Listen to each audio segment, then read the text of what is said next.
सच की आवाज, कानून की नजर। आप देख रहे हैं पुलिस टुडे न्यूज। नमस्कार, स्वागत है आपका पुलिस टुडे न्यूज में। मैं हूं आपके साथ शालिनी। आइए बढ़ते हैं आज की बड़ी खबर की ओर। पुष्कर सिंह धामी ने श्रीपुर बिछवा में दी श्रद्धांजलि, जन समस्याओं के समाधान के दिए सख्त निर्देश। Location Khatima. Report Surendra Kumar, bureau chief, जनपद ऊधम सिंह नगर। उत्तराखंड के मुख्यमंत्री पुष्कर सिंह धामी अपने खटीमा दौरे के दौरान एक बार फिर अपने संवेदनशील और जनहितैषी अंदाज में नजर आए। उन्होंने ग्राम सभा श्रीपुर बिछवा पहुंचकर न केवल शोकाकुल परिवार से मुलाकात की, बल्कि क्षेत्रीय जनता की समस्याओं को भी गंभीरता से सुना और उनके त्वरित समाधान के निर्देश दिए।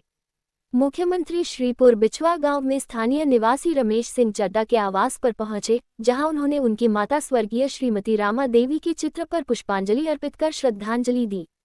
इस दौरान उन्होंने शोक संतप्त परिवार के साथ समय बिताया, उन्हें ढांढस बंधाया और हर संभव सहयोग का भरोसा दिलाया। मुख्यमंत्री का ये संवेदनशील व्यवहार स्थानीय लोगों के बीच चर्चा का विषय बना रहा। इसके बाद मुख्यमंत्री ने गांव में उपस्थित ग्रामीणों से सीधा संवाद स्थापित किया।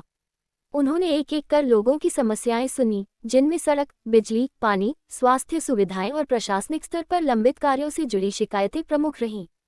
समस्याओं को सुनने के बाद मुख्यमंत्री ने मौके पर मौजूद अधिकारियों को स्पष्ट और सख्त निर्देश दिए कि सभी जन समस्याओं का निस्तारण प्राथमिकता के आधार पर शीघ्र सुनिश्चित किया जाए।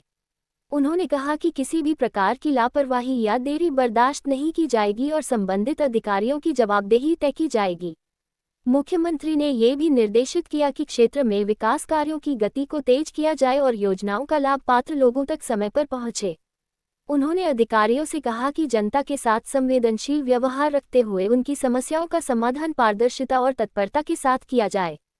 दौरे के दौरान मुख्यमंत्री का मानवीय और सहज व्यक्तित्व उस समय भी देखने को मिला, जब वे हेलीपैड पर मौजूद बच्चों के बीच पहुंचे। उन्होंने बच्चों से बातचीत की, उनकी पढ़ाई और भविष्य के बारे में पूछा तथा उन्हें आगे बढ़ने के लिए प्रेरित किया। मुख्यमंत्री से मिलकर बच्चे बेहद उत्साहित नजर आए और उनके साथ फोटो खिंचवाने के लिए उत्सुक दिखे। इस पूरे कार्यक्रम के दौरान प्रशासनिक अमला भी पूरी तरह सक्रिय रहा।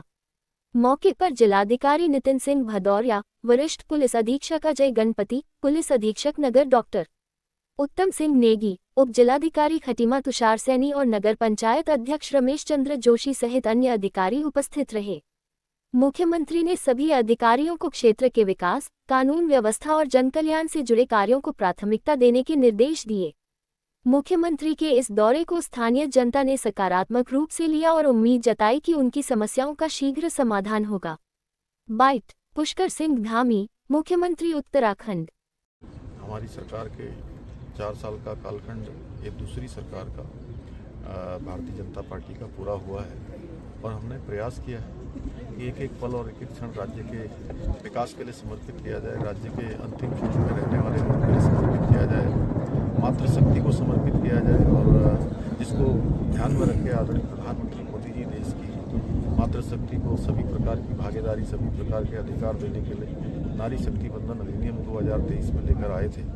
लेकिन कांग्रेस और कांग्रेस के साथी दलों की कुटिल राजनीति के कारण ये राजनीति की भेंट चढ़ गया, जो 2029 में हमारी माताओं बहनों को, हमारी नारी शक्ति को जो अधिकार मिलने थे वो अधिकार मिलने से वंचित रह गए। लेकिन हमारा प्रयास है उत्तराखंड में लगातार अपनी मातृशक्ति के लिए लगातार काम करेंगे।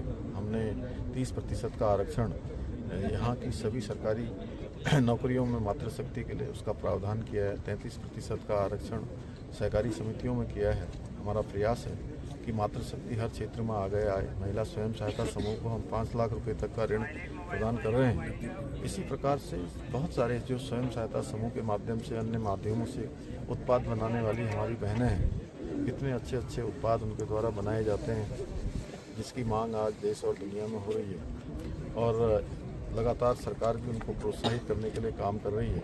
उसी का परिणाम है कि आज प्रदेश के अंदर लगभग 3 लाख बहनें आज लखपति दीदी बन चुकी हैं। 2,70,000 के आसपास बहनें हमारी लखपति दीदी बनकर एक उन्होंने महिला सशक्तिकरण के क्षेत्र में एक बड़ा इतिहास बनाने का काम किया है। नौजवान युवाओं के लिए हमने नकल का अध्यादेश लागू किया है। समान नागरिक संहिता का कानून देश का सबसे पहले उत्तराखंड राज्य में लागू हुआ है। लव जिहाद, लैंड जिहाद और थूक जिहाद जैसी जो कुत्सित और घृणित मानसिकताएं हैं, उन सब के खिलाफ हमने कठोर कार्रवाई की है। और समान नागरिक संहिता का कानून लागू होने के बाद राज्य में बहुविवाह, हलाला, इद्दत, 3 तलाक जैसी कुरीतियों से मुस्लिम बहनों को छुटकारा मिला है। मदरसा बोर्ड हमने समाप्त करने का निर्णय लिया है। इसके पीछे हमारा हेतु है कि सभी धर्मों के बच्चे, उनको अच्छी शिक्षा मिलनी चाहिए। हमारे प्रधानमंत्री जी का जो सबको शिक्षा का अधिकार है, उसके तहत आधुनिक शिक्षा मिलनी चाहिए, न कि पुरानी कबीलाई मानसिकता की शिक्षा मिले। इसके साथ साथ आज हॉर्टिकल्चर का क्षेत्र हो, कृषि का क्षेत्र हो, या हमारा उद्योग का क्षेत्र हो, पर्यटन का क्षेत्र हो, हर क्षेत्र में आज उत्तराखंड को एक देश में अलग एक मुकाम प्राप्त हुआ है।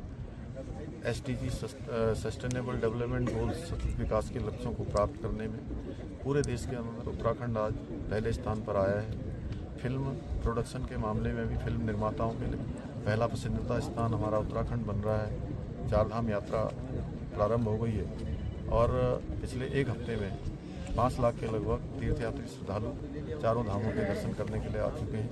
एक उनकी यात्रा इस बार अच्छी यात्रा होगी, एक अच्छा स्मरण और एक अच्छा इतिहास बनेगा। इसी के साथ साथ पूरे राज्य में पर्यटन की यात्रा भी शुरू हो गई है। यहाँ माँ पूर्णागिरी के धाम में आने वालों की संख्या भी कई लाखों का रिकॉर्ड पार कर चुकी है। आदि कैलाश यात्रा हमारी वह भी प्रारंभ होगी आने वाले समय में। हेमकुंड साहब की यात्रा शुरू होगी। हमारा रीठा साहब का कार्य, यहाँ भी कार्य उत्सव भी शुरू होगा। सभी जितने भी हमारे धार्मिक स्थल हैं, उन स्थानों की यात्रा के लिए हमने चाहे मानस खंड हो, चाहे केदार खंड हो, दोनों ही स्थानों पर सभी प्रकार की अवस्थापना सुविधाओं को ठीक करने का प्रयास किया है। हमारा प्रयास है कि आने वाले समय में उत्तराखंड हर क्षेत्र में देश के लिए एक मिसाल बने, देश के लिए एक बेस्ट प्रैक्टिस का राज्य बने, क्योंकि देवभूमि है और देवभूमि से ही। और नारी शक्ति बंधन अधिनियम जो अभी रुका है, उसको भी जो है हम लोग लगातार प्रयास करेंगे कि प्रधानमंत्री मोदी जी जिस प्रकार से आज उनकी चिंता कर रहे हैं, उसी प्रकार से सभी दल आगे आकर इस नारी शक्ति बंधन अधिनियम को पारित करें और महिलाओं को अधिकार दें। धन्यवाद। तक के लिए बस इतना ही। फिर होगी आपसे मुलाकात। तब तक के लिए नमस्कार और देखते रहिए पुलिस टुडे न्यूज।